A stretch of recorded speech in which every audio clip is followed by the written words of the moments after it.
J'ai jamais très bien compris les gens, le monde qui m'entoure.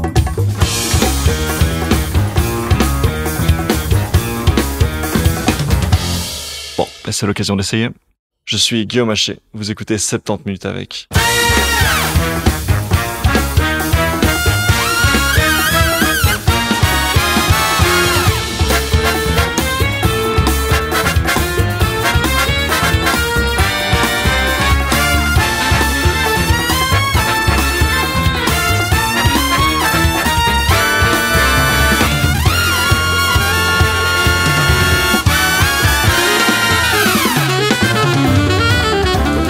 Mais bonsoir, ravi de vous retrouver. On est déjà le 9 mai, ce qui signifie qu'il ne reste plus qu'un petit mois avant les élections fédérales, régionales et européennes ici en Belgique.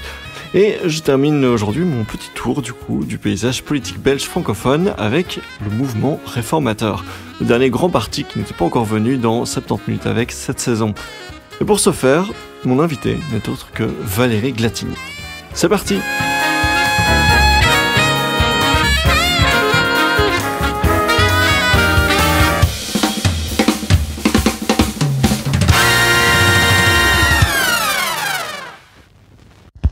J'ai aujourd'hui le plaisir d'être avec Valérie Glatini. Bonjour Valérie. Bonjour Monsieur Haché. Vous êtes originaire de la province du Luxembourg, du côté de Marchand-Famenne. Vous êtes à l'origine philosophe de formation et journaliste pendant un temps sur Must FM. Oui. Dans la province du Luxembourg. Et on vous connaît principalement parce que vous avez été ministre de 2019 à 2023, ministre de l'enseignement supérieur, de la promotion sociale, de la recherche scientifique, des hôpitaux universitaires, de l'aide à la jeunesse, des maisons de justice, de la promotion de Bruxelles, de la jeunesse et du sport. Fameux portefeuille que vous avez opéré durant 4 ans, donc. Si on revient à l'origine de votre histoire, donc, je le disais, dans la province du Luxembourg, elle a commencé par une longue rencontre avec Louis Michel en 2003. Oui, c'est vrai. Durant laquelle vous avez apparemment eu des atomes crochus. Est-ce que vous pouvez me raconter ? Oui, c'est vrai, il venait faire une conférence en province du Luxembourg et donc j'étais venue l'écouter et j'ai eu un genre de coup de foudre idéologique. Il était contre l'entrée en guerre contre l'Irak parce qu'il estimait qu'il n'y avait pas de preuve d'existence d'armes de destruction massive et il se fait qu'il avait raison. Maintenant, on sait que c'est tout à fait correct. Et donc, j'ai admiré son courage politique et on a commencé à discuter et puis... il m'avait proposé de lui envoyer son CV, ce que j'ai fait. Et puis, j'ai en effet travaillé aux affaires étrangères belges pendant un certain temps avant de le suivre à la Commission européenne et puis au Parlement européen. Et donc, c'est une longue histoire de compagnonnage idéologique qui a commencé en effet en 2003. Ok, et donc, c'est vraiment suite à une rencontre atome crochu et les études de philosophie, généralement, ne sont pas celles avec le plus de débouchés. Et vous avez réussi à vous retrouver donc, au Parlement européen. Oui, j'ai fait les études qui me passionnaient. Je me suis dit que c'était ça qui était le plus important. C'est ce que je conseille toujours aux étudiants. Bien sûr, il faut avoir le soin de l'insertion socio-professionnelle après. Donc, moi, j'ai également fait un diplôme ensuite en éthique biomédicale pour pouvoir travailler dans cette spécialisation. Et c'est d'ailleurs via cette spécialisation que j'ai rencontré Louis Michel, puisque c'était l'époque des réformes éthiques lancé par le gouvernement Verhofstadt. Et donc, on a travaillé ensemble sur toute une série de questions éthiques, l'euthanasie, la gestation pour autrui, etc. Donc, toute une série de thèmes qui étaient mis à l'avant-plan politique à ce moment-là. Et donc, vous expliquez que la question européenne est une grande passion pour vous. Oui. En 2019, après donc 15-16 ans de travail au Parlement européen, vous vous retrouvez première suppléante MR aux européennes et vous obtenez plus de 19 000 voix de préférence. Et vous, à la grande surprise de tout le monde, vous vous retrouvez nommé au gouvernement de la Fédération Wallonie-Bruxelles. Comment est-ce que c'est arrivé ? C'était une surprise pour vous aussi ? Oui, c'était ma propre surprise, puisque je ne savais pas du tout que j'étais ministrable. J'avais repris mon travail au Parlement européen, puisqu'effectivement, c'est mon travail principal. Et d'ailleurs, j'en profite pour attirer l'attention sur l'intérêt pour un politique d'avoir déjà une vie professionnelle vers laquelle on peut à nouveau se tourner. Si, par exemple, un mandat s'achève, je trouve ça très sain de pouvoir avoir une vie professionnelle antérieure et une vie professionnelle vers laquelle on peut encore se tourner quand un mandat s'achève. C'est ce que vous avez fait cette année d'ailleurs. Oui, tout à fait. J'ai eu un problème médical et ça m'a permis de reprendre langue avec ma passion qui sont les affaires européennes. Et c'est vrai que ce travail m'a apporté énormément de choses et je me suis dit, je suis à un moment où je comprends en effet bien les thèmes européens et je voudrais pouvoir les porter en mon nom propre. Je trouvais qu'il y avait toute une série de choses qui étaient systématiquement renvoyées d'une législature à l'autre sans qu'on trouve jamais de solution, au premier rang desquelles bien sûr aussi la question migratoire qui plombe chaque campagne électorale européenne. Et donc j'étais vraiment en capacité, me semblait-il, de pouvoir porter un projet au niveau européen, ce que j'ai fait. Et puis en effet, j'ai reçu ces coups de fil puisque je ne répondais pas au départ, j'étais partie promener mes chiens, donc je n'avais pas répondu aux appels parce que c'était en effet une surprise pour moi aussi. Et donc ensuite, j'ai pris quelques jours, quelques semaines pour étudier les dossiers et pouvoir développer une politique pour toutes les 9 compétences que vous avez mentionnées. C'est vrai que c'était un mandat vraiment passionnant. Ça a été un crève-cœur de ne pas pouvoir le poursuivre jusqu'au bout, puisqu'après 4 années de mandat, alors que les principales réformes étaient faites et il ne restait plus quelque part qu'à les vendre, eh bien, j'ai eu un problème médical qui m'a conduit à démissionner pour pouvoir me consacrer à ma convalescence. Et donc, maintenant que je suis complètement rétablie, l'idée, c'est de nouveau pouvoir porter un projet politique. Vous revendiquez également pleinement le fait d'être féministe. Quelles sont les figures qui vous ont inspiré au niveau de ce combat féministe ? Dans le jeu des 7 familles du féminisme, vous appartenez à quelle famille ? Moi, j'ai toujours été fascinée par quelqu'un qui est sur ma liste, c'est Viviane Teitelbaum. Elle parlait des droits des femmes quand personne n'en parlait, quand c'était pas sexy. Maintenant, c'est mainstream. Mais il faut se souvenir que Viviane, elle porte ce combat depuis plus de 25 ans. Et donc, c'est vrai que c'est quelqu'un qui m'a beaucoup inspirée. Bien sûr, le fait que mon parti ait désigné Sophie Wilmès comme Premier ministre en Belgique, ça a été déterminant. Et puis moi, quand je suis arrivée à la Fédération Wallonie-Bruxelles, il y avait 6 recteurs hommes. Donc ça a bien changé depuis. Il y avait aussi des présidents de fédérations sportives, puisque j'étais aussi ministre des Sports. Eh bien, je sais plus, je pense qu'il y en avait 70. Je pense qu'il y avait 68 hommes, je pense, quelque chose comme ça. Donc, Et vous avez imposé la présence de au moins 33% de femmes dans les conseils d'administration des fédérations sportives. Exactement, maximum 2/3 de personnes du même sexe dans les conseils d'administration.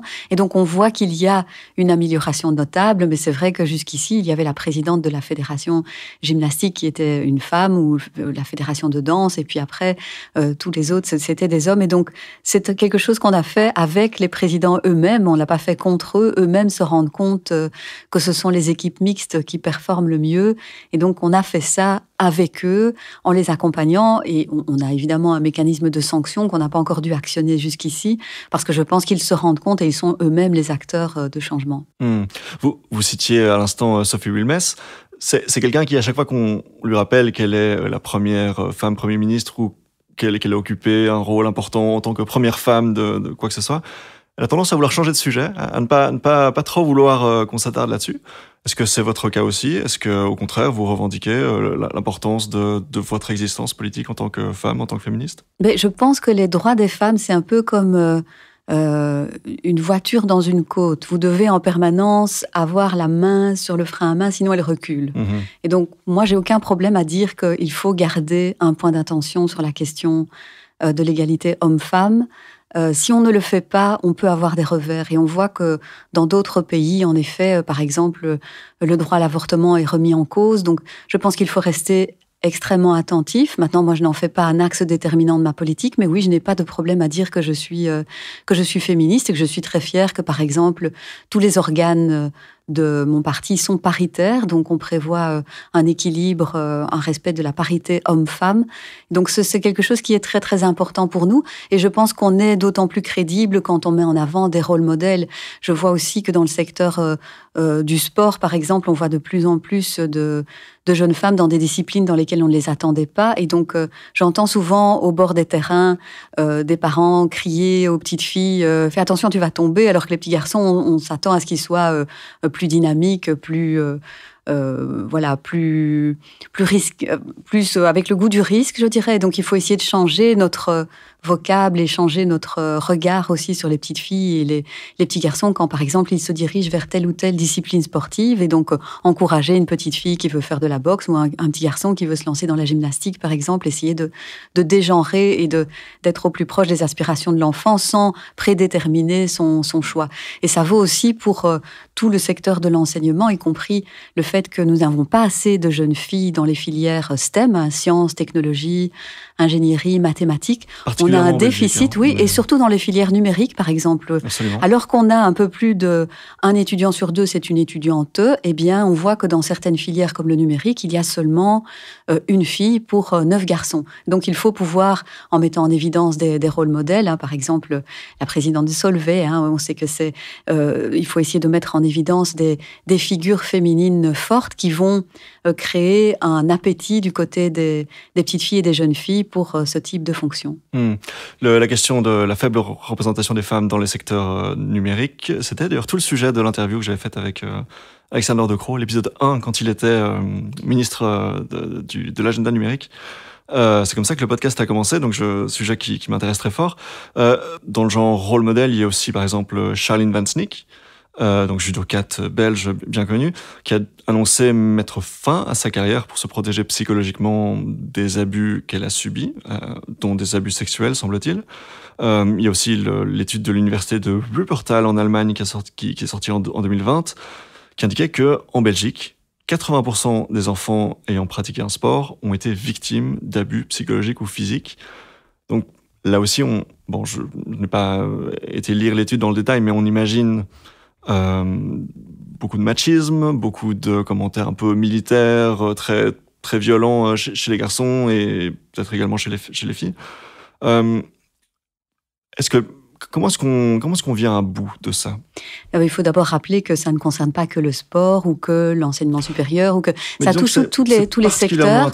Mais dès qu'il y a une relation asymétrique, en fait. Ouais. Donc, par exemple, on a aussi dans les écoles de cinéma des relations asymétriques entre un réalisateur très connu et puis une jeune actrice qui commence, ou une jeune athlète, et puis un entraîneur très réputé qui peut avoir un ascendant particulier sur l'athlète, ou un professeur par rapport à une jeune étudiante, ou un jeune étudiant, du reste, par rapport à une professeure, parce que c'est pas limité aux femmes, ce phénomène d'emprise qui peut exister dans toute une série de secteurs. Alors, comment on fait ? Moi, j'ai organisé à plusieurs reprises des rencontres entre le milieu des fédérations sportives et des secteurs spécialisés dans la détection des violences liées au genre. Donc, par exemple, moi j'étais aussi en charge des maisons de justice. Dans les maisons de justice, nous avons des centres d'aide aux victimes qui peuvent déconstruire tous les mécanismes qui conduisent à un mécanisme d'emprise, avec aussi un soutien psychologique, mais aussi un soutien qui peut aller jusqu'au dépôt de plainte. Et on sait que c'est très important d'aller jusqu'au dépôt de plainte, d'abord parce qu'il y a la présomption d'innocence aussi. On peut avoir aussi des phénomènes où il y a quelqu'un qui est innocent, et il faut pouvoir aussi protéger cette personne, mais il faut pouvoir aussi aller jusqu'au dépôt de plainte parce que la victime, à ce moment-là, est reconnue dans son statut de victime. C'est toute la société qui lui reconnaît ce statut de victime, et ça aide la personne à se réparer et à pouvoir reprendre le fil de sa vie. Donc ça, c'est très important de savoir qu'il existe toute une série de mécanismes et d'institutions, de structures qui peuvent être sollicitées en cas de problème. Et donc, on ne laisse évidemment pas les fédérations sportives seules, comme on ne laisse pas non plus les établissements d'enseignement supérieur seuls, comme on ne laisse pas toute une série d'autres acteurs seuls. Il faut connaître, et donc ces mécanismes d'échange sont très importants, connaître par exemple SOS Viol, qui peut vraiment apporter une aide. Il y a les centres d'aide de prise en charge des victimes de violences sexuelles. Il y a les centres d'aide aux victimes dans les maisons de justice. Il y en a une ici à Etterbeek, par exemple. Et donc, il faut visibiliser toutes ces structures qui existent et les mettre en relation avec des secteurs bien particuliers. On a organisé, lors de la dernière année de mon mandat, une réunion spécifique entre les acteurs de l'enseignement supérieur, par exemple les vice-recteurs aux affaires étudiantes, et les services des maisons de justice pour qu'ils puissent mieux connaître les services qui existent plutôt que de devoir dupliquer dans chacun d'entre eux des services qui existent ailleurs. Et donc l'idée, c'est qu'au sein de chaque établissement, il y a une personne relais qui est formée à l'écoute d'une victime et qui est aussi formé en termes de connaissance de toutes les structures qui peuvent être sollicitées pour apporter un soutien. Donc là, vous parlez spécifiquement des structures pour les cas des violences sexistes et sexuelles.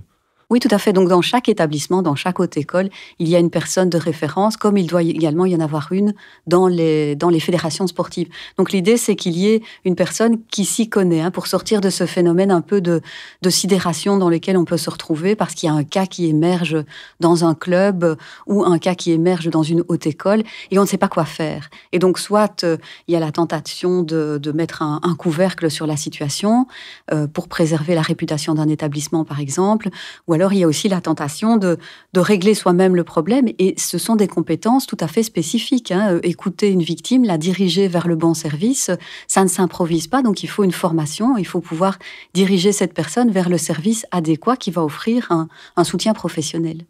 Donc ça, c'est en ce qui concerne alors les victimes de violences sexistes et sexuelles. Un autre sujet donc, qui a pu diviser malheureusement dans le sport, c'est la question des athlètes transgenres.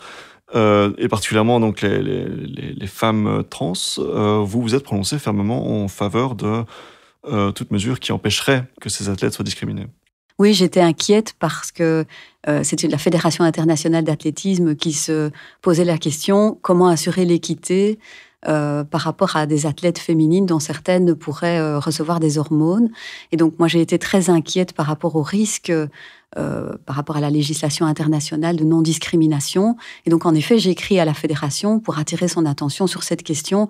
On ne peut évidemment pas créer de catégories spécifiques, à moins d'évidemment avoir des problèmes au niveau du respect de l'égalité entre les athlètes.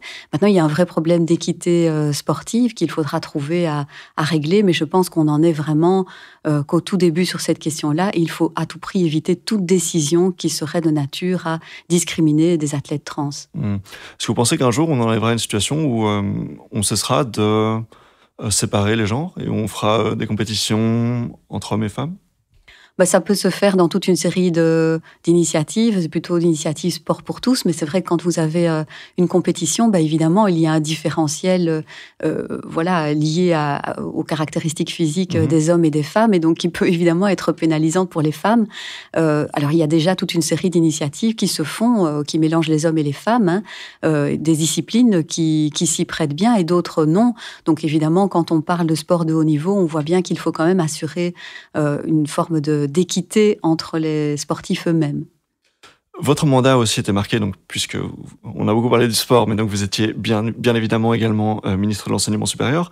Votre mandat était marqué aussi par une série de vagues de dénonciations, de protestations liées au mouvement MeToo, par exemple au cimetière d'Ixelles, mais pas seulement évidemment. Beaucoup de manifestations, beaucoup de plaintes, beaucoup de situations de balance ton bar, de viol, de violences sexistes et sexuelles. Il a été pointé du doigt que les institutions universitaires n'étaient pas forcément responsables, n'étaient pas forcément en situation de sanctionner les éventuels coupables. Mais il y a des choses différentes dans ce que vous dites. Donc d'abord, il y a l'obligation d'avoir une personne qui est formée pour la détection de problèmes liés à des faits de violences sexuelles. Il y a également, au niveau des établissements, des initiatives qui sont prises. Je pense par exemple Théoquet à Lucé-Louvain, donc toute une série d'initiatives de prévention qui sont prises. Et puis alors, il y a ces journées que j'ai organisées de mise en contact avec des organismes spécialisés dans la prise en charge des violences sexuelles. Il y a bien sûr deux volets dans ce que vous dites. Donc, il y a l'encouragement des victimes pour qu'elles aillent jusqu'au dépôt de plainte. Et puis, il peut y avoir des sanctions en interne si, par exemple, il y a un problème de violence sexuelle entre des collègues. Donc, les situations sont extrêmement diverses. Mais ce que j'ai voulu à tout prix faire, c'était qu'il y ait dans chaque établissement une personne qui peut vraiment traiter les plaintes parce qu'elles sont extrêmement diverses. C'est très différent s'il y a un problème de violence sexuelle entre deux étudiants, s'il y a un problème de violence sexuelle supposée entre un membre de personnel académique et un étudiant, ou si c'est quelque chose qui se passe, par exemple, sur le chemin pour aller à l'université, dans une zone publique. Donc, ce qui est très important de faire, c'est pouvoir avoir toute une série de dispositifs qui font de la prévention. Et ça, chaque établissement le fait. Alors bien sûr, on peut toujours aller plus loin.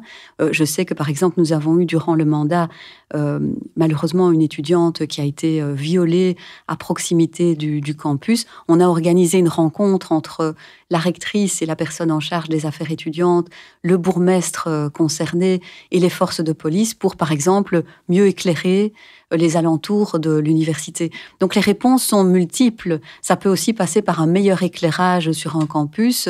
Donc les réponses ne sont pas unidimensionnelles. Il faut pouvoir travailler chaque fois en réseau et bien traiter la question avec des personnes, moi j'insiste, formées, parce qu'on ne va pas établir des tribunaux dans chaque établissement. Ça, ce n'est ni faisable, ni, à mon avis, souhaitable. Il faut pouvoir faire appel à une expertise qui existe et chaque fois que la personne concernée soit formée pour faire appel au bon niveau de pouvoir et à la bonne structure.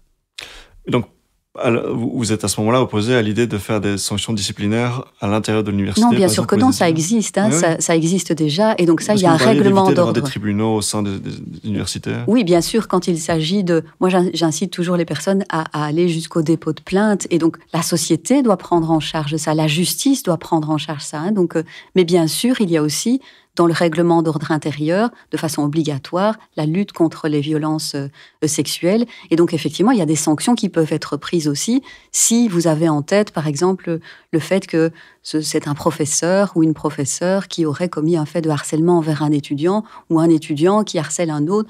Donc, bien sûr, il y a des sanctions qui existent déjà dans les règlements d'ordre intérieur et qui, évidemment, doivent être appliquées. Et concrètement, est-ce que ça fonctionne bien? Est-ce que c'est surveillé par la Fédération Wallonie-Bruxelles, l'efficacité de ces structures-là? Alors, vous devriez peut-être interroger la ministre en charge actuellement, oui. puisque ça fait 8 mois maintenant que je ne suis plus là. Mais effectivement, on avait commandé une étude pour objectiver la situation. Et donc, on attend maintenant les recommandations concrètes de l'étude. Je pense que ce qu'il est à tout prix indispensable de faire, c'est évaluer si ce qu'on a mis en place jusqu'ici, le fait que les violences sexuelles sont dans le règlement d'ordre intérieur, le fait qu'il y a une personne de point de contact dans chaque établissement, est-ce que ça suffit ou pas, sachant qu'il faudra aussi prendre toute une série d'autres mesures dans les autres secteurs de la société. Dans le secteur de la culture, on a beaucoup entendu, par exemple, des jeunes actrices dénoncer le comportement de metteurs en scène qui ont pignon sur rue. Donc il faut pouvoir aborder la question des violences sexuelles dans un contexte général qui est beaucoup plus large. Comme je le disais, dès qu'il y a une relation asymétrique entre deux personnes, peut surgir un phénomène d'emprise. Et donc, il faut être attentif à cela, mais sans forcément estimer que ce n'est que l'enseignement supérieur qui serait concerné par ça. Et ça, je pense que il ne faut pas donner l'impression peut-être il y a des étudiantes ou futures étudiantes, des élèves qui écoutent votre podcast, il ne faut pas les effrayer quant au fait que ce serait une jungle, l'enseignement supérieur. Il y a toute une série de mécanismes qui existent pour lutter contre les violences sexuelles. De la même façon qu'il y en a aussi dans d'autres secteurs de la société, on peut toujours les renforcer. Il faut toujours évaluer ce qu'on a mis sur pied, mais je pense qu'il ne faut pas donner à penser qu'il y a une espèce de spécificité à l'enseignement supérieur. Je voudrais quand même juste citer également ce que nous avons fait en matière de charte des baptêmes, parce qu'on sait qu'il y a... J'allais en parler. Ah ben voilà, je vous en prie, alors je vous laisse poser votre question. Mais simplement pour réagir déjà à ce que vous disiez sur le fait que ce n'est pas spécifique uniquement aux sphères universitaires et aux campus étudiants. Qu'est-ce qui explique alors que ce soit en particulier ces voix-là qu'on a pu entendre ces 5 dernières années? Je ne pense pas qu'il y a que ces voix-là qu'on a entendues. Moi, je pense qu'on a entendu beaucoup de voix aussi dans le secteur de la culture, dans le secteur du sport, dans le secteur de toute une série, dans le secteur même des entreprises. Donc, ce n'est pas spécifique, j'insiste, c'est pas spécifique à l'enseignement supérieur. Il n'y a rien de particulier avec les sphères universitaires. Mais comme je le disais, dès que vous avez des relations asymétriques, voilà, professeurs, étudiants, mais entre étudiants, par exemple. Bien sûr, oui, mais comme, contact, je veux dire, comme le reste de la jeunesse, il y a pas la jeunesse, c'est pas que les étudiants. Il y a à chaque fois qu'il y a une relation d'emprise, oui, il faut être extrêmement attentif. Okay. Mais donc, pas spécifique au secteur universitaire, mais à la jeunesse alors peut-être. Mais comme partout, non, pas spécifique à la jeunesse non plus. Je pense que toute personne peut rencontrer un fait de violence sexuelle quand, par exemple, il y a un patron et une jeune employée, ou un jeune employé et un patron plus expérimenté. Partout dans la société, vous avez des relations asymétriques et donc il faut être attentif à ça. Mais je ne pense pas que ce soit spécifique à l'enseignement supérieur. Ceci dit, effectivement, il y a un point d'attention, par exemple, à la consommation d'alcool, voilà, dans le milieu étudiant, la consommation de drogue aussi, où on a voulu envoyer un signal très clair. Moi, je sais qu'il y avait une réticence dans le chef de certains responsables d'établissement à se saisir de cette question. Pourquoi ? Je peux comprendre, parce qu'il n'y a pas toujours une relation entre un cercle étudiant et un établissement. Certains cercles fonctionnent de façon complètement indépendante d'un établissement. Moi, j'ai souhaité mettre en avant une charte des baptêmes qui est également annoncée par les établissements de façon à assurer toute une série de garde-fous. Et par exemple, quand on organise une festivité ou un baptême, il faut à tout prix une personne sobre qui va encadrer le baptême. On a rappelé pas de discrimination lors des activités, attention aux violences sexistes. On a une charte que les cercles doivent signer. Alors, c'est évidemment pas une garantie qu'il ne se passe rien, bien évidemment, mais c'est la première fois qu'on responsabilise les étudiants et qu'on attire leur attention aussi sur les risques d'une consommation abusive d'alcool, en particulier pour des raisons de santé, bien sûr, parce qu'il y a aussi un risque de dérapage et de mise en danger de jeunes, mais avant tout pour leur santé. Ce sont des jeunes qui doivent compter sur leur mémoire et leur capacité cognitive, leur capacité intellectuelle, et on connaît les dégâts de blackout à répétition, les blackouts, ce moment où on ne se souvient plus de la veille, on connaît les dégâts sur le cerveau, et en termes de fatigue, en termes de difficulté à se concentrer. Et donc, rappeler les conséquences pour un jeune d'abus de consommation d'alcool, moi, ça me paraissait vraiment important à passer comme message, y compris pour les drogues. On sait qu'on parle beaucoup de cannabis pour l'instant. Alors, on sait que la plupart des jeunes qui consomment du cannabis n'auront pas de problème de santé mentale, mais quand même, il y a un risque accru lorsqu'on consomme du cannabis, et en particulier lorsqu'on le fait avant 16 ans, de développer des problèmes de santé mentale, schizophrénie par exemple. Et donc, le message, c'est n'essayez pas, ne prenez pas de risques avec votre santé. Et consommation abusive d'alcool qui fera aussi très souvent le lit d'un alcoolisme plus tard. Donc c'est effectivement très dangereux et important de sensibiliser à ce niveau-là. Ce que vous disiez par rapport au fait que les cercles étudiants étaient finalement assez indépendants des structures universitaires elles-mêmes. Est-ce qu'il y a eu des efforts pour faire évoluer ça ? Est-ce qu'il y a eu un effort pour faire répertorier les différents cercles et donner finalement une forme de responsabilité indirecte ? Oui, on l'a fait. On l'a fait avant tout avec la carotte plutôt qu'avec le bâton. C'est-à-dire, on a fait une journée de sensibilisation où tous les cercles étaient invités. Et donc, ils sont tous venus avec leurs calottes, avec leurs pennes. Il y a des cercles régionaux, il y a des cercles qui font des projets particuliers. Il y a des choses très intéressantes, des activités. Moi, par exemple, je suis baptisée. Avec mon cercle, on avait fait une descente de la Lesse pour mieux connaître la province dont je viens. Donc, c'est des activités qui peuvent être très sympas, d'inclusion, d'intégration dans un groupe, aussi des choses qui permettent d'avoir des notes d'un copain, d'être stimulé pendant le blocus. Donc, il y a des choses positives dans les cercles, et ça, je voulais les mettre en évidence aussi. Mais on a fait cette journée d'information pour que les établissements puissent, comme je le disais, utiliser la carotte, c'est-à-dire, par exemple, offrir à un cercle une infrastructure pour que le baptême se passe bien. Ça se passe mieux quand c'est dans un endroit, par exemple, d'une université ou d'une haute école, parce que c'est éclairé, parce qu'il y a le numéro pour appeler le pompier en cas de problème, parce qu'on les a cités aussi à prévenir les autorités locales, le bourgmestre, quand on fait une activité d'une certaine ampleur, 200, 300 étudiants rassemblés à un même endroit, eh bien, il faut prendre contact avec les autorités locales au cas où il y a un problème. Prévenir aussi la police s'il y a, par exemple, beaucoup de personnes qui vont devoir se garer dans tel ou tel endroit. Donc, on a responsabilisé les cercles en ce qui concerne les mesures de sécurité dès qu'on encadre un nombre important de jeunes. Voilà, on est revenu jusqu'à présent largement sur votre bilan en tant que ministre de l'Enseignement supérieur, ministre des Sports, de la Jeunesse, ainsi de suite. On ne va pas forcément parler de la promotion de Bruxelles aujourd'hui ou de la jeunesse, dommage, j'aimais bien. Maison de justice, tout à fait, voilà. Oui. Vous êtes actuellement tête de liste au fédéral pour la circonscription de Bruxelles. une place absolument avantageuse, donc vous êtes à peu près sûr d'être élu à la Chambre. Est-ce que, actuellement, votre objectif, vos ambitions, vos rêves pour le lendemain du 9 juin, ce serait plutôt de siéger à la Chambre des représentants, ou bien est-ce que vous espérez à nouveau opérer en tant que ministre ? Alors moi, je dois avouer que pour l'instant, je suis concentrée sur la campagne. Donc c'est vrai, je vous fais pas une réponse langue de bois ici. Je vous dis vraiment au quotidien. Je n'étais pas certaine de reprendre la vie politique. J'avais repris mon travail précédent et je suis en effet maintenant, j'ai la certitude que je suis en capacité physique de porter à nouveau un projet politique. Je suis honorée de tirer la liste fédérale du MR à Bruxelles. J'ai une liste qui associe l'Open VLD, qui associe des représentants de la périphérie. On a 3 ministres sortantes, on a 3 députés sortants, on a 2 échevins, on a des personnes qui représentent toute la société civile, on a une infirmière, on a des entrepreneurs, on a un étudiant, on a une mamie. Enfin, on a vraiment quelque chose de très équilibré. On a toutes les communes de Bruxelles, le nord, le sud, l'est, ouest. Et donc, je suis très fière de ça.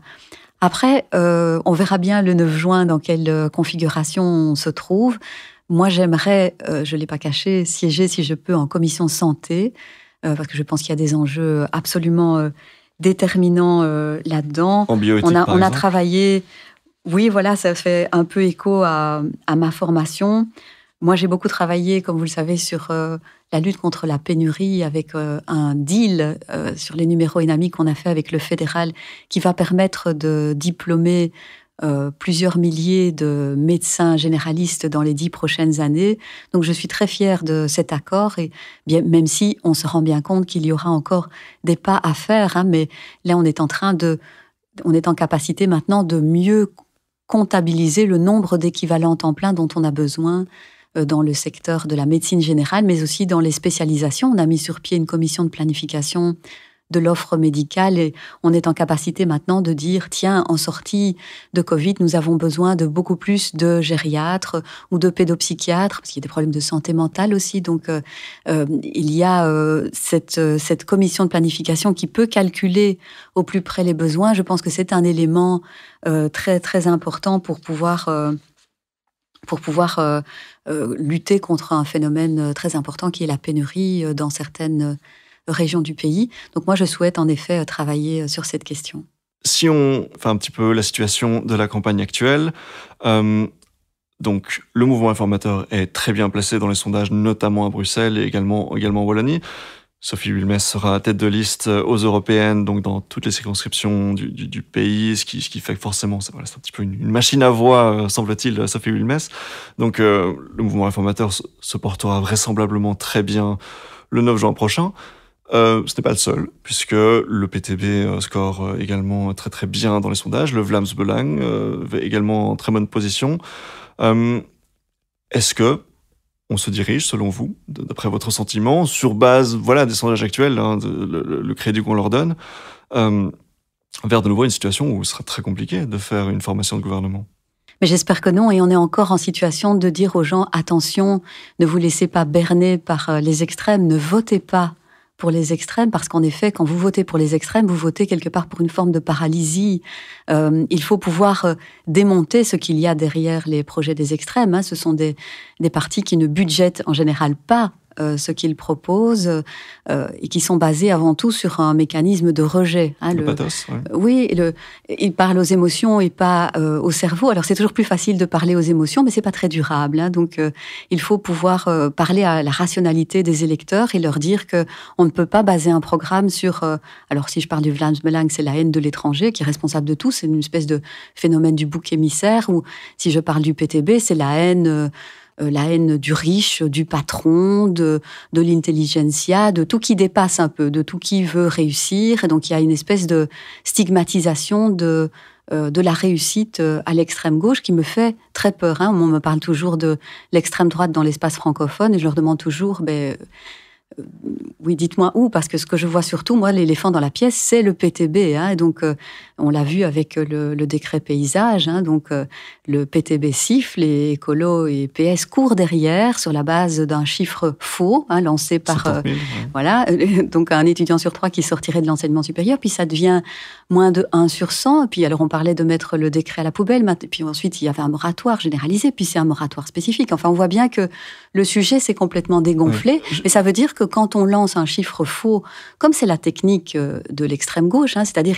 ils assènent plusieurs fois un message faux, un mensonge pour que ça devienne une vérité. C'est une technique de com, donc imposer plusieurs fois, répéter plusieurs fois un mensonge pour que ça devienne une vérité. Malheureusement, certains partis de gauche y sont sensibles et remettent complètement à plat une réforme qu'ils ont votée il y a 3 ans. Donc sur la base d'un chiffre faux. Donc je pense que là, on voit bien que c'est une forme d'instrumentalisation en pré-blocus de l'inquiétude d'étudiants. On les traite un peu comme du vulgaire gibier électoral. Et on leur vend au passage du rêve. On leur fait croire que si on leur donne, alors qu'ils ont déjà échoué 4, 5, 6, 7 fois, si on leur donne une possibilité supplémentaire d'échouer, ils vont y arriver. Moi, je pense plutôt qu'il faut dire à ces étudiants: réorientez-vous pour terminer avec un diplôme de l'enseignement supérieur. Ça, c'est un message responsable et qui est vraiment au service des étudiants. Donc, c'est vraiment leur dire: identifiez plus rapidement si vous êtes bien sur une trajectoire de réussite. Si vous n'êtes pas sur une trajectoire de réussite, il existe des aides à la réussite. Elles ont été considérablement augmentées. Et puis, si vraiment ça ne va pas, il y a un bonus réorientation. Parce qu'on sait que statistiquement, un étudiant qui est en difficulté, il a plus de chances de terminer diplômé s'il change de cursus que s'il persévère dans le même cursus. Et donc, c'est vraiment cette idée de dire à un étudiant qui est, par exemple, je prends un journalisme parce que vous êtes journaliste dans une université, il ne s'en sort pas au bout de la première année, il voit bien ça n'a pas été pour les examens de janvier, ça n'a pas été pour les examens de juin. Eh bien, on lui dit, mais réessaie, par exemple, journalisme en haute école, il peut choisir ça, on remet à zéro sa finançabilité et il a à nouveau 2 années pour réussir ses 60 crédits. Eh bien, cet étudiant-là a beaucoup plus de chances de sortir diplômé. Et c'est ça qu'on veut faire, c'est faire diminuer le nombre d'étudiants qui se retrouvent chaque année non finançables, parce qu'il y a chaque année entre 10 et 15% d'étudiants qui se découvrent non finançables. Et on veut augmenter le nombre d'étudiants diplômés et au passage aussi lutter contre l'allongement des études, parce que c'est cet allongement-là qui précarise les étudiants. Quand la FEF dit il y a une énorme précarité étudiante, la FEF a raison. Mais évidemment, si vous faites 10, 12 années à la place de 5 années d'études, à un moment donné, les parents se désolidarisent, ne comprennent plus où leur enfant en est, ils ne savent plus si leur enfant est bien sur une trajectoire de réussite, ils se désolidarisent de l'enfant qui doit commencer à jobber. Et là, c'est un cercle vicieux, parce que plus on jobe, moins on réussit. Et donc, on a comme ça un très grand nombre d'étudiants qui se retrouvent sur une trajectoire d'échec depuis plusieurs années, alors qu'ils ont financé un grand nombre d'années d'études. Et c'est ça qu'on voulait réduire en mettant plus de cadres, plus de balises, parce qu'on sait que ce sont les étudiants les plus précaires qui souffrent de l'absence de balises claires. Ceux qui n'ont pas des parents qui ont fait l'université pour leur expliquer les conséquences d'un report de crédit d'une année à l'autre, eh bien, ce sont ces étudiants-là qu'on retrouve sur une trajectoire d'échec. Et on avait des chiffres d'ailleurs, le nombre d'étudiants boursiers qui réussissaient leur bachelier dans les temps était passé de 19% à 14%. Et donc, c'est ça qu'on a essayé de faire en mettant des balises plus claires pour que les étudiants se situent bien et identifient plus rapidement un échec. Un échec, c'est pas la fin du monde, on a le droit de rater, on a le droit de s'être mal orienté, mais à un moment donné, il faut pouvoir constater un échec, aller chercher des aides à la réussite, et si vraiment on n'y arrive pas, pouvoir se réorienter pour terminer avec ce fameux sésame qui est ce titre de l'enseignement supérieur qui certifie des compétences, parce qu'on vit dans une société du papier. On a besoin de ce fameux papier pour s'insérer professionnellement. Et au passage, il faut aussi rappeler que ce décret paysage, il vise aussi à ramener la qualité du diplôme contre une forme de réussite automatique ou de réussite à l'usure. Il est important de rappeler qu'il faut aussi réussir dans un certain temps donné. Et si ça ne fonctionne pas, il y a plein d'autres formations qui sont extrêmement intéressantes, extrêmement bien rémunérées aussi, et auxquelles l'étudiant n'a peut-être pas spontanément pensé. Et donc des filières, par exemple, dans le secteur du numérique, qui sont très bien rémunérées. Et souvent, les étudiants n'y pensent pas. Et donc toutes les filières STEM, par exemple, sont souvent sous-représentés dans le choix des étudiants, dans leur premier choix en tout cas. Et puis quand il y a une aide à la réorientation qui est saisie, ça peut être quelque chose qui est extrêmement épanouissant. Le plus important pour nous, c'est, en tout cas pour moi, c'est que l'étudiant ne perde à aucun moment le goût de l'apprentissage. Et quand on échoue plusieurs fois et qu'à aucun moment il n'y a de moments de stop, on n'est pas incité à se réorienter. Et donc, il y a je pense qu'il y a une forme de vente de rêve aux étudiants. Et à un moment donné, il faut leur dire, réorientez-vous parce que vous n'êtes pas sur une trajectoire de réussite. Et ce n'est pas la fin du monde parce qu'il y a énormément de formations qui existent, y compris dans les établissements, dans les hautes écoles, parce qu'on parle toujours des universités, mais la moitié de l'enseignement supérieur, ce sont des hautes écoles qui font un travail exceptionnel. Il y a également les établissements d'enseignement de promotion sociale qui ont des petites pépites de formation et on a tendance à tout focaliser sur l'université. Est-ce que c'est pas spécifiquement belge, cette notion de tout focaliser sur l'université et puis mettre un petit peu les hautes écoles un petit peu sur le côté, entre parenthèses Mais je pense qu'il y a quelque chose de fantastique dans notre système et dont moi je suis très fière et que je n'ai pas voulu changer. C'est le fait que n'importe quel élève qui sort de n'importe quelle école a le droit d'essayer l'université. Et ça, c'est très précieux. Et il faut qu'il puisse conserver ce droit. Mais si ça ne fonctionne pas, il faut aussi pouvoir constater un échec et aider cet étudiant ou cet élève à se réorienter. Et ne pas le laisser pendant des années sur une trajectoire qui n'est pas une trajectoire de réussite. Et là, c'est vrai qu'il faut pouvoir offrir autre chose à l'étudiant. Donc moi, je suis très fière que chacun puisse tenter l'université, même en sortant d'une filière technique ou professionnelle. Mais il faut aussi rappeler qu'il y a des prérequis. Et donc, si on n'a pas les prérequis, il faut inciter l'étudiant, par exemple, à faire une préparation. Et il n'est pas question de baisser le niveau de l'enseignement supérieur, c'est à l'étudiant à franchir la marche qui est parfois en effet très élevée, la marche entre l'enseignement obligatoire et l'enseignement supérieur. C'est pour ça qu'on a mis sur pied, par exemple, un test, un parcours d'orientation pour que l'étudiant, quand il sort de sa 6e secondaire, puisse évaluer s'il a bien les prérequis et s'il ne les a pas, de pouvoir suivre toute une série de cours pour pouvoir franchir cette fameuse marche. Et donc, si je ne me trompe pas, actuellement, donc le décret paysage, ou en tout cas le report d'un an voté par PS Écolo et PTB, a été envoyé face au Conseil d'État.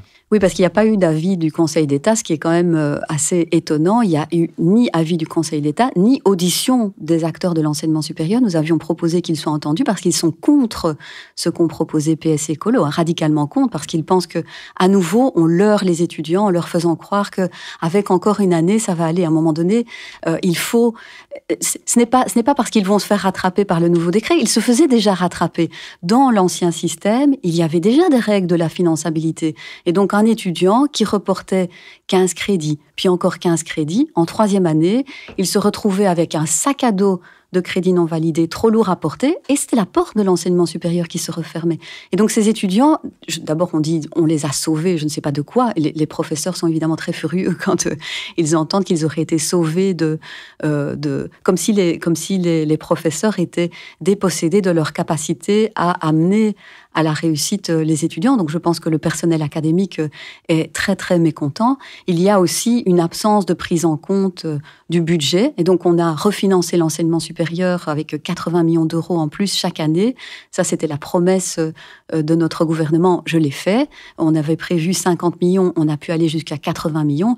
Eh bien, ce qu'on voit là, c'est qu'avec cette mesure décidée par PS et Écolo sous pression du PTB et avec l'aide du PTB, puisque le PTB l'a voté, eh bien, on voit qu'on va définancer de façon structurelle les établissements. C'est la raison pour laquelle ils sont furieux. Et donc, actuellement, face au Conseil d'État, quel est votre sentiment par rapport à ça ? Vous espérez que le Conseil d'État va trancher en faveur du... Mais moi, je n'espère pas.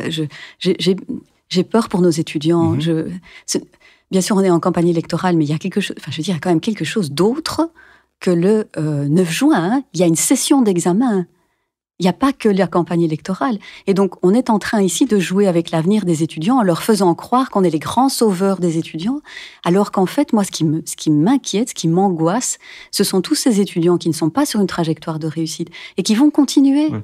Et donc, étant donné la situation, puisque sans c'est pouvoir constater un échec et sans non plus pouvoir se mettre dans une... Ils ont besoin de calme, ils ont besoin de concentration. Donc, moi, je propose de ne pas trop parler de ce qui va se passer sur le plan juridique, parce que ce que je veux passer comme message aux étudiants, c'est le même message que celui que porte Françoise Berthiaud, qui est la ministre en charge de l'enseignement supérieur. C'est, vous avez besoin de calme, vous avez besoin de concentration. Allez-y, passez vos examens. Il y a encore 2 sessions. Et donc, en raison de l'ambiguïté qui plane et des incertitudes, effectivement, on aurait plutôt tendance à conseiller aux étudiants de ne pas prendre de risques et de mais il faut toujours passer comme message aux étudiants de se mettre sur une trajectoire de réussite. Je ne sais pas quel ministre de l'enseignement supérieur, actuel ou passé, oserait dire à un étudiant que, à ce moment de l'année, on est au mois de mai, ils doivent se concentrer sur leurs examens. Ils doivent pouvoir se mettre sur une trajectoire de réussite. Et donc, ce qu'on a fait, c'est quelque part créer beaucoup de chaos, d'incompréhension, y compris du côté du personnel administratif. Et donc, je sais que le message qu'a passé la ministre de l'Enseignement supérieur, moi, je le trouve excellent, à savoir concentrez-vous sur vos examens et mettez tout en place pour vous trouver sur une trajectoire de réussite. Je pense que c'est le seul conseil responsable à leur passer. Pour revenir donc à la campagne électorale, puisqu'on a fait un fameux détour par le décret paysage, le mouvement informateur, donc dans sa communication, met régulièrement en avant la notion des 50 nuances de gauche auxquelles il est opposé. Dans la situation actuelle, vu les sondages actuels, vu la montée des extrêmes, etc., en fait, on a du mal à imaginer comment le MR pourrait être partenaire d'autre chose que ces 50 nuances de gauche. Mais je vais reprendre le dossier dont on vient de discuter. Ce qu'on a vu, c'est qu'effectivement, il y a très peu de... Il y a un clivage très net sur le dossier du décret paysage. Le PTB a mis la pression sur PS et Écolo qui ont suivi. On a des inquiétudes quant au fait qu'un Olivier existerait qui associe les engagés. Donc voilà, moi j'ai craint aussi très fort un axe PS-NVA où on pourrait avoir un refinancement demandé par le PS pour faire des cadeaux électoraux en échange de davantage de compétences qui seraient données pour satisfaire l'appétit nationaliste de la NVA. Donc moi, je suis très, très inquiète et je pense qu'en effet, il est très important d'essayer de travailler sur un axe de centre-droit. C'est ce que fait mon président qui a fait cette interview dont vous avez entendu parler avec Sami Madi, puisqu'on partage toute une série de choses en commun. Donc je pense que effectivement, ce qu'a montré le décret paysage, c'est qu'il y avait très peu de personnes qui étaient du côté de la défense de la qualité des diplômes, la défense de l'effort, du mérite, oui, le fait qu'un diplôme doit valoir quelque chose. Est-ce que c'est comme ça que vous interprétez la présence dans les circonscriptions wallonnes de la NVA sur les listes pour affaiblir le mouvement informateur en faveur du Parti socialiste? C'est ça votre interprétation? Alors, je ne sais pas s'il y a une volonté délibérée de le faire, mais je pense qu'en effet, ça risque d'affaiblir le mouvement réformateur au bénéfice finalement d'un axe NVA-PS qui me fait très très peur parce que je pense que il y a un risque pour notre pays. Donc, on est très, très attachés, nous, à plutôt aller dans l'autre sens pour une série de compétences. Par exemple, la médecine préventive, on pense qu'il faut la refédéraliser. On voit bien qu'il y a des incohérences à ce que le fédéral soit en charge du financement et en même temps, les régions font de la médecine préventive. Donc, il n'y a pas d'incitant réel à performer en termes de médecine préventive et on fait moins bien que les autres à ce sujet. On investit moins aussi dans la médecine préventive. Donc, je pense qu'il y aurait vraiment un intérêt, par exemple, à refédéraliser la médecine préventive. Il y avait déjà eu une tentative, donc c'était pendant l'été 2020, si je ne dis pas de bêtises, pour faire une coalition, donc PS-NVA. Ça n'avait pas abouti, semble-t-il. Il y avait des décalages trop importants, notamment la question des exigences de faire en sorte que le 21 juillet ne soit plus un jour férié, etc. Ce genre de revendications nationalistes. Donc, encore une fois, si on se base sur les sondages récents, la NVA est affaiblie. Ouais, on aurait du mal à imaginer comment ça pourrait mieux marcher cette fois-ci que la fois précédente. Vous pensez qu'il y a eu un changement de stratégie de leur part ? Alors, je ne suis pas dans la tête de Bardot-Wever, c'est difficile à dire. J'imagine bien on sent quand même une certaine fébrilité pour l'instant. Alors c'est très difficile pour l'instant de faire des pronostics en campagne électorale. Ce que je peux vous dire, c'est que nous, on a dit qu'on ne ferait pas de coalition avec les extrêmes. Donc ça, c'est très clair, et qu'on privilégiait un axe de centre-droit pour essayer de pouvoir réaliser le maximum de notre programme. On pense qu'il est impératif de pouvoir libérer et soulager la pression fiscale qui pèse sur les épaules des entrepreneurs, et également revaloriser les bas salaires pour qu'il y ait un différentiel par rapport aux allocations de chômage et pouvoir activer une grande partie de la population. On a 800 000 personnes inactives en Belgique. Si on en active ne fût-ce que 200 000, ça rapporte 5,5 milliards d'euros à l'État. Donc on voit qu'il y a un cercle vertueux à créer, et on est très inquiet qu'on ne puisse pas mettre sur pied ces réformes. On en a besoin. Vous savez que l'Union européenne va nous imposer des règles budgétaires un peu plus strictes, puisque après la période Covid, la guerre en Ukraine, où il y avait eu un peu de souplesse accordée, maintenant il y a un point d'intention à ce qu'on puisse avoir des trajectoires budgétaires plus responsables. Et donc il va falloir en effet faire des efforts, et on ne peut pas se permettre d'avoir une période comme on l'a eu dans le passé, avec une formation de gouvernement qui prend des mois et des mois. Nous ne sommes pas dans une situation budgétaire qui nous autorise à faire ça. Quand on voit en particulier la situation de la région bruxelloise, la note de la région bruxelloise a été dégradée par l'agence de notation Standard & Poor's, on voit bien qu'on ne peut plus se permettre d'attendre, en particulier au niveau de la région bruxelloise, qui a laissé filer le déficit de façon extrêmement angoissante. Vous privilégiez donc l'option d'une coalition de centre-droit, donc a priori avec l'Open VLD. Open VLD qui ne se porte vraiment plus très bien du tout. On est à peine autour des 5%, ce qui est... Non, il y a une remontée quand même dans le dernier sondage, je pense 10%. Donc on est quand même... ils sont dans une stratégie, en tout cas, je ne sais pas si on peut aller jusqu'à dire une stratégie d'ascension, mais en tout cas ça va nettement mieux. Ils sont en ordre de marche. Il s'est très bien passé la désignation des listes. Moi, je suis très fière d'avoir sur ma liste en 4e position Alexia Bertrand, qui est secrétaire d'État au budget, avec laquelle il est très très agréable de travailler. Nous avons les mêmes, qui est Open VLD, et donc nous avons également sur la liste Frédéric de Gucht et Joris Telen. Donc il y a 3 représentants Open VLD sur la liste, parce que on partage une vision commune sur ce qu'il faut pour Bruxelles. On est convaincu qu'il faut plus de bleu à Bruxelles, parce qu'on a un problème de pauvreté. Il y a quand même un Bruxellois sur 3 qui n'a pas accès à un médecin généraliste pour des raisons financières. On a un problème, j'espère qu'on aura l'occasion d'en parler, parce que c'est le sujet numéro 1 de la campagne, c'est l'insécurité urbaine liée au narco-banditisme. Et on voit bien que le PS a une réponse qui est complètement floue, avec un ministre-président qui dit qu'il n'y a pas de zone de non-droit à Bruxelles, avec un candidat sur la liste Europe qui parle de dépénaliser, pas le cannabis, la cocaïne. Donc on voit qu'il y a une réponse extrêmement floue du partenaire, de l'ancien partenaire PS. Donc nous, on pense qu'en effet, il faut avoir davantage de bleu pour appréhender cette situation. Nous, on veut mettre sur pied un grand plan de lutte contre l'insécurité urbaine. Ce qu'on voit, c'est que en permanence, pour l'instant, avec la majorité bruxelloise, il y a un renvoi de l'ascenseur. Alors, une fois, ils disent que c'est pas eux, c'est le fédéral dit que c'est la région dit que c'est les communes.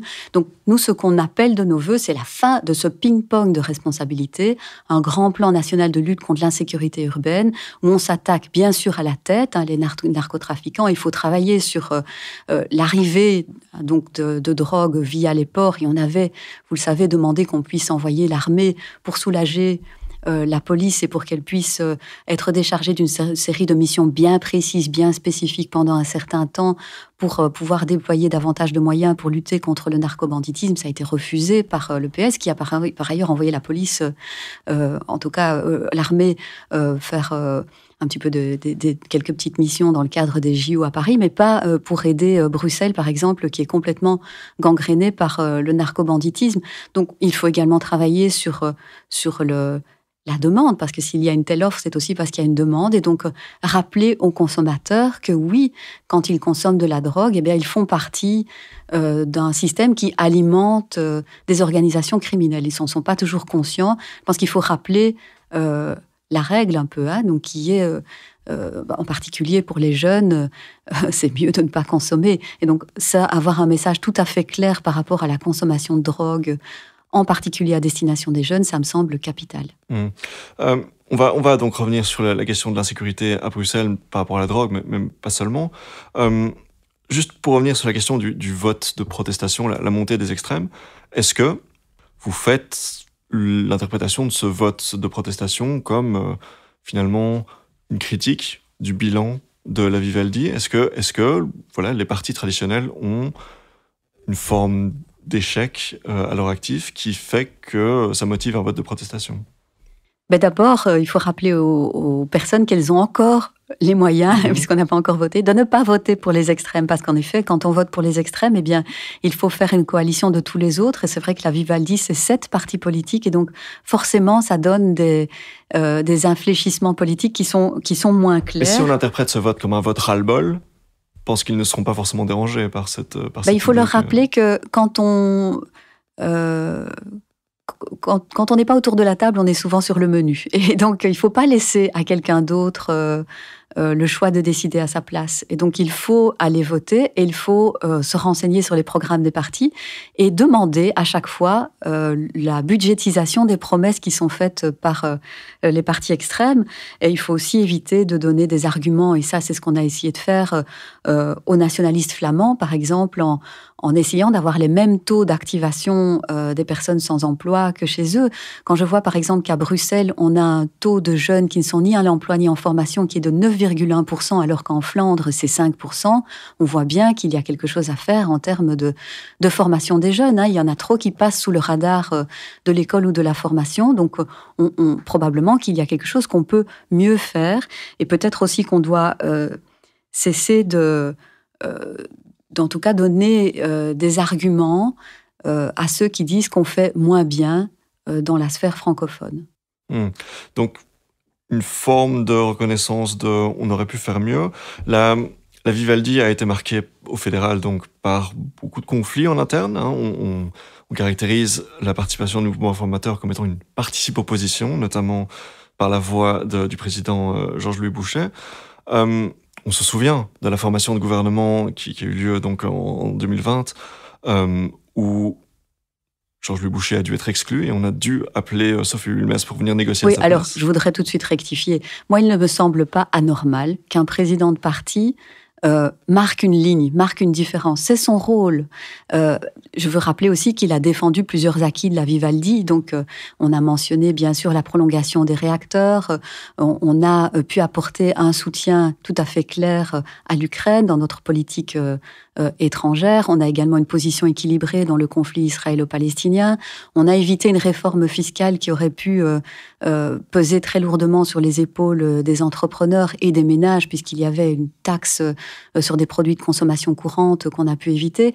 Il y a toute une série de choses qu'on a soutenues, mais c'est vrai que c'est moins lisible avec cette partie autour de la table, ça c'est une évidence, et c'est pour ça qu'on espère que l'électeur va nous donner un signal le plus clair possible, parce que nous souhaitons en effet monter dans des majorités, en particulier à Bruxelles, où on pense qu'il est déterminant de pouvoir changer le cap. On voit la frustration des gens par rapport à la mobilité, ça c'est très clair, par rapport à la sécurité. Quand vous interrogez les gens dans la rue, les thèmes qui reviennent le plus souvent, c'est ça, c'est des problèmes de mobilité, avec une PME sur 2 qui dit qu'elle va quitter Bruxelles parce qu'elle n'arrive plus à accéder dans le centre, également des problèmes de sécurité, des problèmes de saleté dans la ville, et puis des problèmes de formation. Alors qu'on a une population très jeune, il y a vraiment trop de jeunes qui passent sous le radar de l'école. Pour revenir à cette notion de participe-opposition, puisque donc c'est la plainte de vos partenaires de gouvernement. Oui, mais je m'inscris en faux. Je pense que c'est tout à fait normal qu'un président de parti puisse marquer un cap. Quand c'est un autre président de parti qui le fait... C'est leur sentiment, c'est le constat qu'ils dressent. Est-ce qu'à ce moment-là, on ne court pas le risque qu'au lendemain du 9 juin, les éventuels partenaires de gouvernement préfèrent d'autres partis libéraux, par exemple, comme les engagés ou je ne vais pas Défi. répondre à votre question, puisque moi, je ne suis pas d'accord avec le constat qui est posé. Donc, je pense qu'il est tout à fait normal qu'un président de parti indique une ligne. Et il a été beaucoup reproché, par exemple, à Georges-Louis Boucher, d'aller débattre avec Tom Van Grieken. Il a mis avec l'extrême droite. Oui, il a démonté, avec un talent que je n'ai rencontré nulle part ailleurs, les arguments du Vlaams Belang.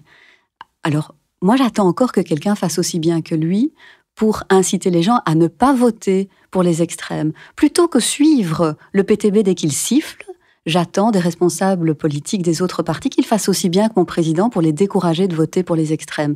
Ça, c'est quelque chose qui serait déterminant et qui est de nature à éviter que les gens votent pour les extrêmes. Et donc, par exemple, je prends un exemple au hasard, mais déclarer dans les médias que Thomas Dermine, je ne sais pas ce qu'il fout, c'est simplement marquer une ligne et c'est une façon élégante de faire de la politique. Je pense que c'est en tout cas un appel au ministre ministre en charge de l'emploi pour qu'il puisse également faire son travail. Je ne me serais pas exprimée de cette façon-là, c'est clair, mais je pense qu'il y a eu en tout cas une déception par rapport aux réformes qui auraient pu être portées pour activer davantage de personnes.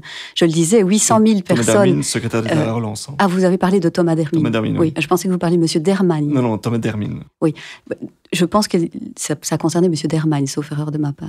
Ah, je suis à peu près sûr que c'est Thomas Dermine. Bon, très bien. Dans tous les cas, ce que je veux dire, c'est qu'il ne m'apparaît pas anormal qu'un président de parti signale un cap et indique une frustration par rapport à un programme qui a été mis en œuvre par quelqu'un d'autre. Si vous prenez ce qui s'est passé sur le décret paysage, nous avions voté une réforme il y a 3 ans et j'ai entendu mon ancienne collègue Caroline Désir dénoncer quelque chose, à Jeudi en prime, qu'elle avait pourtant signé des 2 mains. Donc si vous me demandez s'il n'y a pas un petit peu de participe-opposition dans le chef d'autres responsables politiques, je vous dis oui, c'est tout à fait clair. Le CDH se portait très mal en 2019 lors des dernières élections. Il y a une remontée qui est en cours. Vous évoquiez le fait que ce serait mieux de ne pas avoir 7 partis autour de la table cette fois-ci. En même temps, vous reconnaissez que la montée d'extrême fait que ça va être très compliqué de ne pas avoir 7 partis autour de la table. 7 partis qui, donc, vous ne partagez pas leur constat, mais leur constat est là malgré tout que ils n'ont pas apprécié de travailler avec le mouvement réformateur. Oui, mais donc si toutes vos questions sont destinées à dire que nous sommes isolés, je veux juste rappeler que nous avons c'est un peu toujours la même. Vous répétez plusieurs fois la même chose. Donc je m'inscris en faux. Je veux rappeler que nous avons fait ce constat d'une certaine cohérence de ligne avec le CDNV. On a vu également que les engagés se sont positionnés pour défendre le décret paysage version Glatigny. Donc je pense que nous ne sommes pas isolés. Alors certains ont peut-être un intérêt à nous présenter comme isolés, mais je ne pense pas que ce soit le cas. Très bien. Repassons maintenant alors à la région bruxelloise et à la question de l'insécurité. Donc on a pu parler de la question de la consommation de drogue et des violences qui sont liées à cela. Il y a également, par exemple, la situation de la gare du Midi, où j'ai encore l'occasion de passer par là pour vous rejoindre aujourd'hui. Comment est-ce que vous vous expliquez le fait que la région bruxelloise ait pu gérer cette situation-là aussi mal, puisqu'il y a eu une communication dans la presse il y a quelques mois pour dénoncer la situation. Effectivement, on a pu voir une intervention policière, on a pu voir que la zone a été un petit peu nettoyée, pour ainsi dire, si je puis me permettre. Mais très rapidement, la situation est revenue dans son état précédent. Qu'est-ce que la région bruxelloise aurait pu faire mieux et qu'est-ce qui explique que ça a été aussi mal géré? Qu'est-ce qui est si compliqué à la gare du Midi finalement? Mais il y a peut-être une forme d'angélisme d'abord. Il faut d'abord constater les faits, la gravité de la situation. Ça, c'est la première chose. Après, il faut mettre en place un véritable plan où on arrête de se renvoyer les responsabilités à gauche et à droite. Et donc, vraiment, oui, mais c'est capital, ça commence par ça. On met tout le monde autour de la table et on voit comment répondre en urgence aux problèmes. On a toute une série de problèmes, en particulier le fait que la police est mobilisée très fortement pour des questions de narcobanditisme. Si je prends l'exemple, par exemple, de la Hollande, où on a dépénalisé le cannabis, on voit que 80% des forces policières sont occupées par le narcobanditisme. Donc là, j'attire l'attention sur la fausse solution qui serait, la fausse bonne idée qui serait la dépénalisation du cannabis. Je pense qu'il faut rappeler la règle, c'est qu'on ne consomme pas. Donc, c'est vraiment ça qui est important. Donc, c'est qu'avoir à tous les niveaux, on puisse, au niveau aussi bien de la demande que de l'offre, agir.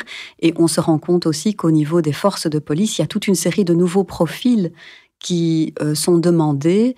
Par exemple, un besoin en médecin légiste, un besoin d'experts balistiques suite aux fusillades.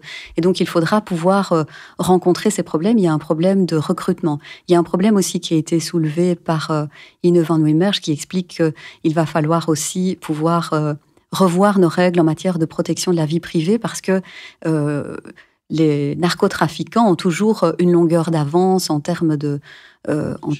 Voilà. Et donc, c'est important de pouvoir également revoir tout notre arsenal législatif pour être à la hauteur, apporter une réponse qui soit véritablement à la hauteur. Et ça passe aussi, on n'a pas de tabou pour parler du financement de nos forces régaliennes. On sait que dans les dépenses de l'État, à ces 200 milliards d'euros, il y a seulement 2,7% pour ce qu'on appelle les forces régaliennes, donc police et justice. Est-ce qu'il faut revoir à la hausse les budgets? En tout cas, ce n'est pas un tabou pour nous, en particulier parce qu'il s'agira aussi de renforcer le traitement judiciaire. Donc, on sait que le parquet de Bruxelles est en grande souffrance. Donc, il faudra agir sur toute une série de choses. Et c'est la raison pour laquelle, moi, je suis convaincue que la seule solution, c'est un plan national, ça ne veut pas dire fédéral, mais un plan national avec tous les niveaux de pouvoir concernés, y compris, bien sûr, au premier chef, les bourgmestres, parce qu'ils ont une responsabilité également en termes de lutte contre l'insécurité. Mais donc, c'est vrai que la réponse qui a été fournie est particulièrement floue. Moi, j'ai entendu dire qu'il n'y avait pas de zone de non-droit à Bruxelles. Je me suis promenée récemment dans un quartier chaud, je ne vais pas le nommer pour ne pas le stigmatiser, mais je ne me suis pas sentie en sécurité. Donc, c'est d'abord un constat de la gravité de la situation qu'il est impératif de poser. Donc, je partage effectivement le constat du sous-financement de la justice et éventuellement de l'exécutif de la police. On approche, suite au vote qui a été fait au niveau européen, d'une période d'austérité. Vous évoquez le fait de... Je ne sais pas s'il faut parler d'austérité, c'est à nouveau un terme très connoté, pardon, mais on parle de rigueur. Voilà, rigueur, oui. C'est très différent. Je pense que le retour à une forme d'équilibre...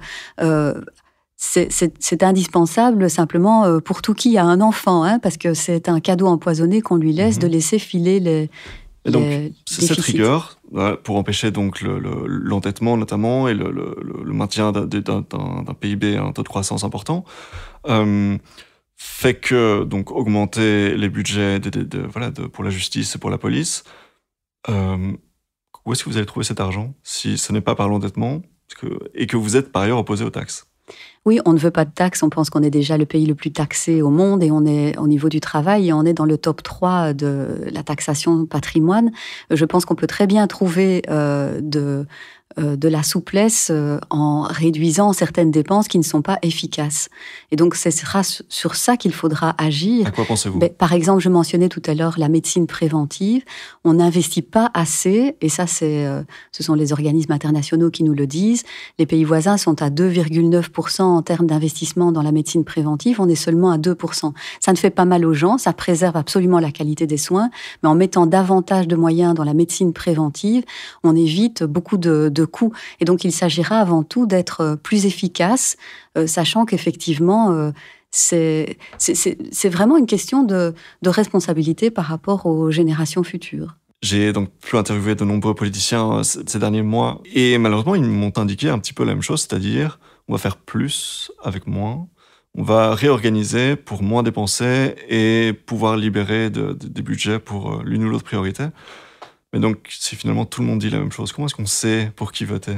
Clairement, nous, on a indiqué nos priorités. Notre priorité, ce sera soulager fiscalement les entrepreneurs. Ce sera également revaloriser les bas salaires pour pouvoir avoir un incitant à l'activation, pour mettre davantage de personnes à l'emploi. Et je pense qu'on a un très grand nombre de personnes qui ne sont pas à l'emploi actuellement. Il y a également des malades de longue durée pour lesquels il faudra avoir des mesures tout à fait ciblées. On est bien conscient qu'il y a des personnes qui ne sont pas directement activables. Là, ça, c'est une évidence. Il faut avoir un point d'attention à des questions comme la santé mentale, le burn-out, etc. Mais on voit bien qu'il y a des personnes qui peuvent être activées si on leur propose un job intéressant et qui est mieux corrélé avec leurs compétences. Il faut aussi travailler sur la formation continue. Moi, j'ai été une ministre extrêmement heureuse de l'enseignement de promotion sociale, qui remet à l'emploi des gens qui ont raté le premier train de la formation en faisant des validations de compétences sur le terrain. Par exemple, en cas de licenciement collectif, eh bien, on peut avoir des petites cellules de l'enseignement de promotion sociale qui viennent sur le terrain pour certifier une compétence particulière d'un travailleur pour qu'il puisse trouver un emploi par la suite. Voilà, c'est vraiment faire en sorte qu'il y ait davantage de sécurité pour la personne qui décide de changer d'emploi. Donc, on a dans notre programme un droit à la démission, par exemple, mais aussi un incitant à pouvoir se former pour pouvoir se reconvertir dans un autre secteur professionnel. Ça, je pense que c'est vraiment capital. Et c'est comme ça qu'on va créer davantage de plus-value, de recettes pour l'État. Donc, d'ailleurs, je pense que dans quelques heures, on va voir les résultats du Bureau fédéral du plan par rapport à l'analyse de notre programme. Je pense que vous aurez une surprise positive en ce qui nous concerne. Et je pense qu'on va vraiment, avec ces mesures, créer un saut de PIB et également un saut d'activation de nouveaux emplois. Et je pense que c'est comme ça, en ayant davantage de personnes qui vont pouvoir contribuer, qu'on pourra préserver notre modèle de soins de santé, également préserver nos pensions. Ça, c'est effectivement le grand défi. Et donc, je suis heureuse que d'autres personnes que moi vous aient parlé de ça, parce que il faut pas raconter des carabistouilles aux électeurs. Hein. Il faut vraiment leur tenir un langage de sérieux, pas aller leur promettre n'importe quoi. La promesse en politique, quand elle est galvaudée, c'est terrible le résultat. Vous parliez tout à l'heure de lutter contre les extrêmes. Moi, j'incite vraiment les électeurs à aller regarder ce que dit le Bureau fédéral du plan par rapport aux promesses des partis. Donc, effectivement, le constat, pour revenir à la question de la justice, le constat, c'est qu'actuellement, au pénal, par exemple, un procès peut attendre 2 ans, et puis l'accusé, s'il est jugé coupable, peut faire appel, et ça prend de nouveau 2 ans. J'ai même parfois pu entendre parler d'affaires qui étaient traînées sur 20 ans.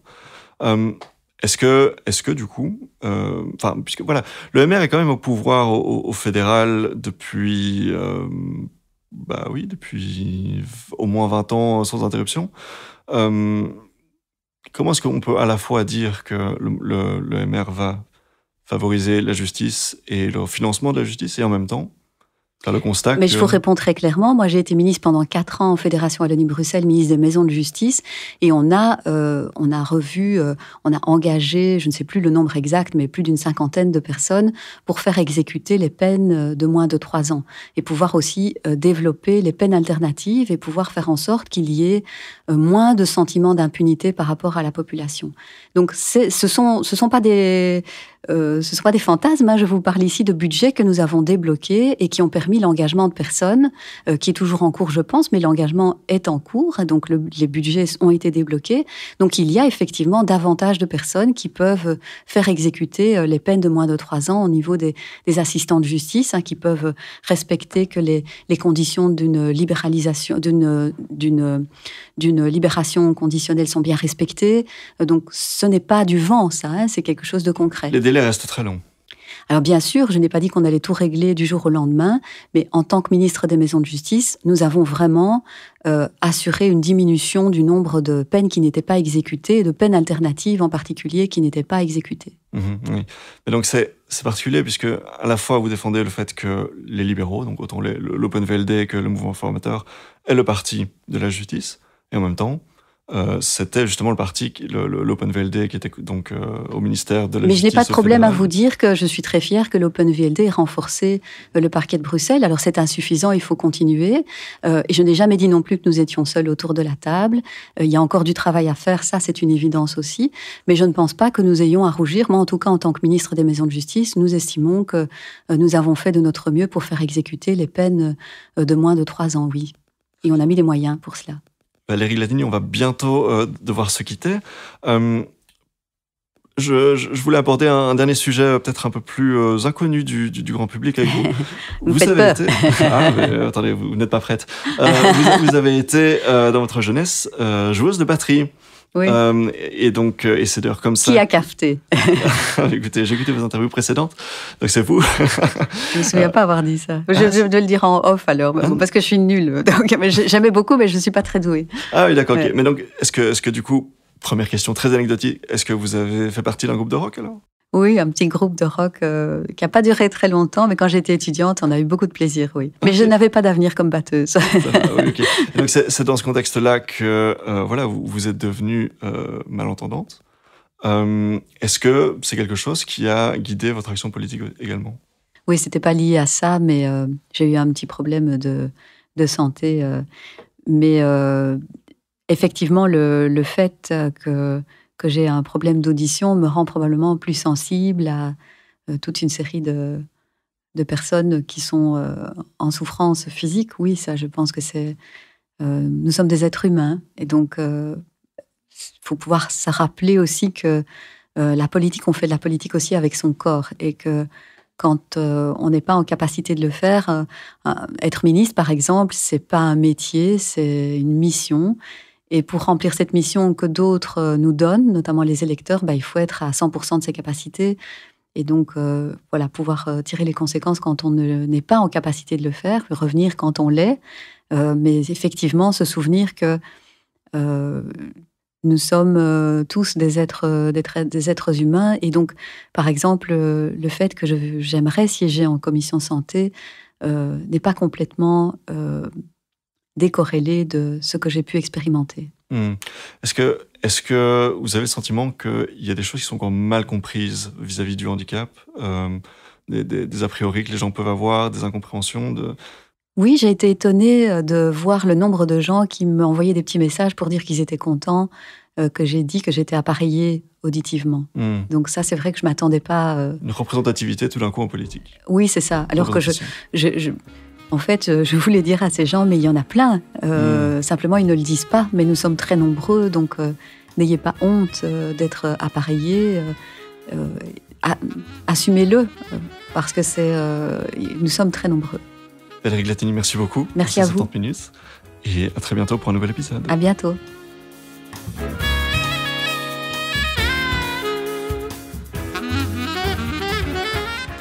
Voilà, sauf imprévu, c'était la dernière interview politique de cette saison. J'espère que ça vous a plu et que ça vous aura permis de peut-être former une opinion. Je ferai peut-être bien d'ailleurs une petite rétrospective sur toutes ces interviews politiques et de ce que j'en ai retenu. Peut-être après les élections, je ne sais pas, on verra. En tout cas, avant de se quitter, petit fact-check, puisque, comme le disait Valérie Glatini, les chiffrages du Bureau fédéral du plan sont sortis ce mardi, donc vraiment juste après notre rencontre. Pour rappel, c'est l'organe de l'État qui s'occupe, entre autres, de chiffrer les promesses de campagne pour qu'on puisse objectiver un petit peu les différents discours. Le rapport est assez indigeste, pour être honnête, et c'est assez difficile à lire, mais on a pu compter sur la presse. Je pense notamment à Nathan Sherlings pour le vif, pour nous aider à s'y retrouver. Et il ressort, n'en déplaise à mon invité, que selon le Bureau fédéral du plan, ce n'est pas du tout le mouvement réformateur qui est le meilleur élève en termes de rigueur budgétaire. Ce qui est pourtant une des grandes promesses des libéraux historiquement. Pour ce qui est du déficit budgétaire, le MR est en fait en bas du classement avec un déficit budgétaire de 7,6%. Et ce sont la NVA et le PS qui arrivent en tête avec 3,6% et 4,5% respectivement. Pour rappel, donc, l'Union européenne demande à ce qu'on arrive à équilibrer le budget, qu'on arrive à un déficit budgétaire de maximum 3%. Voilà, on en avait beaucoup parlé avec Philippe Lambert il y a quelques mois. Et même chose pour la dette publique, puisque la NVA arrive en tête, suivie du PS et du PTB, avec le Vlaams Belang et le mouvement réformateur en dernière position. Ça s'explique de plusieurs manières différentes. Le PS arrive si haut parce qu'en fait c'est lui qui compte, semble-t-il, taxer le plus les riches, alors que pour la NVA, c'est parce qu'ils veulent couper à fond dans les aides sociales de leur côté. Inversement, le MR veut relever la quotité exemptée d'impôts pour arriver au niveau du revenu d'intégration sociale, ce qui représente évidemment un énorme manque à gagner. Et puis, deuxièmement, ils veulent aussi, au mouvement réformateur, augmenter les salaires nets des travailleurs en supprimant notamment la cotisation spéciale de sécurité sociale. Mais voilà, comme je le disais dans l'interview, si on refuse la fiscalité, ça passe inévitablement par de l'endettement, et c'est ce qui transparaît dans le rapport du Bureau fédéral du plan. Voilà, donc c'était un petit fact-check par rapport à la rigueur budgétaire dont se vantait mon invité Valérie Glatini pendant l'interview. Et ensuite, deuxième petit fact-check plus anecdotique, c'est que c'est en fait Thomas Dermine et Pierre-Yves Dermagne que Georges Le Boucher avait attaqué en disant, je cite, « Moi, par contre, je ne sais pas ce qu'il fait Thomas Dermine, ainsi que quand je demande ce que fait Pierre-Yves Dermagne de ses journées, c'est sincère. » Voilà, ce sont des petites quotes Georges Le Bouchienne. Parce qu'après tout, voilà, pourquoi choisir? En fait, il avait critiqué les deux. Enfin, on n'en a pas parlé pendant l'interview, mais il existe un site pour répertorier toutes les aides auxquelles ont droit les étudiants en précarité. Je vous mets le lien en description, c'est www.aide au pluriel-études au pluriel.be. On se retrouve très bientôt. Salut, salut!